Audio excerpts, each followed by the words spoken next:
So how do we approach disagreements or conflicts in a way that honors God and each other? So I think the God thing, like I said, for me is just remembering what he's done for us. That he gave me you, or he didn't give you to me, but brought you to me, that we would be together and share this life together.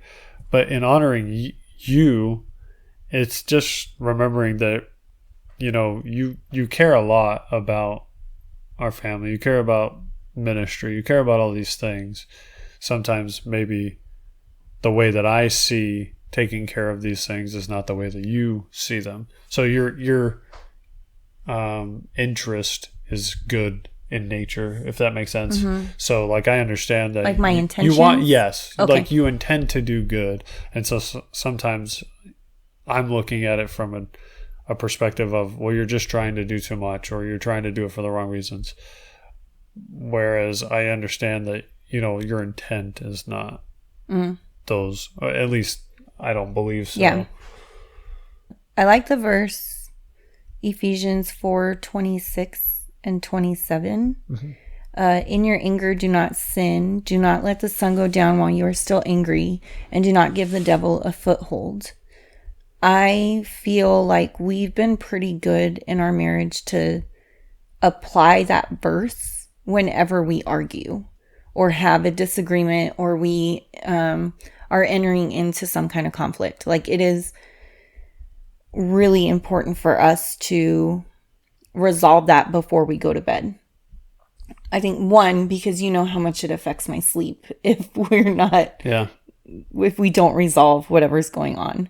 But I also think this is really good advice for any couple to take these verses to heart, especially verse 27, and do not give the devil a foothold, because I think that any unresolved conflict in your marriage, especially if like one of you is like really strong at voicing their opinion and the other one just hasn't reached that level of confidence yet, it's really easy for any unresolved conflict to fester, and to focus on, well, he said this, and then not getting any like resolution from that, and you just keep playing that in your head, and then it just creates more anger inside of you. So instead of talking it out and not having that anger sit, you're allowing a foothold to take place. The anger becomes like bitterness, and then the bitterness becomes resentment, and then that starts to drive the wedge between you, and you start to allow.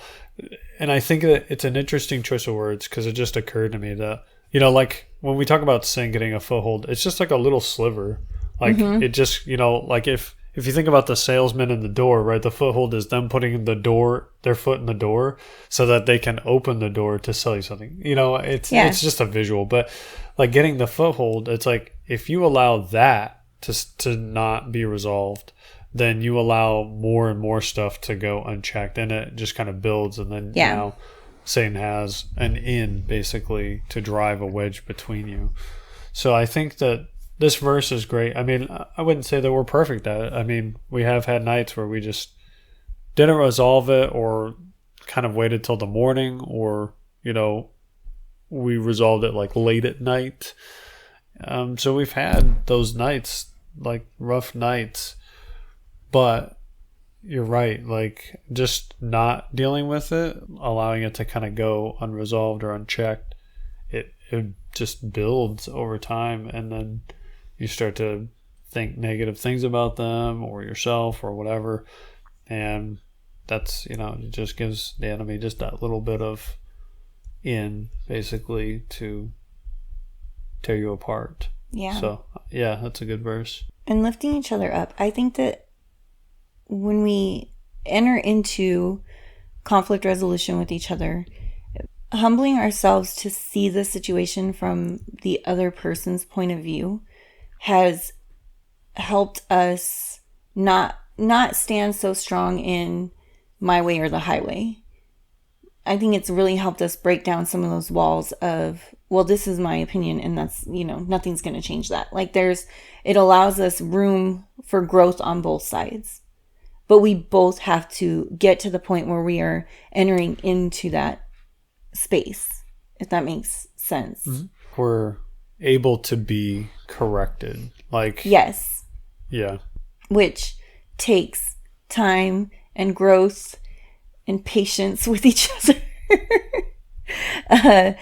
I think that getting this information at the beginning of a marriage is really good, because I know like your first couple years you might be still like in your honeymoon phase and not thinking that you're going to enter into major disagreements or even minor disagreements, but getting this information and understanding these principles from the beginning, they're going to help your marriage in the long run. Because I think we learn these things later in our marriage rather than earlier. Like, we weren't terrible at it at the beginning, but there was no biblical basis at the beginning. At the beginning, it was just, I just want you to be happy, so I'm just going to do whatever makes you happy. And I think I was a lot more selfish too. Like, when we first got together. Like, both of us? I was. Like, I just kind of wanted things, but didn't want you to have things, or like for things to go my way more often than yours. Yeah. You know what I mean? Like, it wasn't a sacrificial kind of service thing of, hey, I want to make sure that we're both okay, but if it comes down to it, I'll put your needs above my own to take care of you. It was, no, I think we should do it this way, and this is why you're wrong if you don't agree. Yeah. And again, it just took time to build that. And it took a lot of us getting deeper into God's word to reach the point of, it's no longer like that. It is a mutual thing. Both of us being comfortable and happy is important instead of one of us over the other.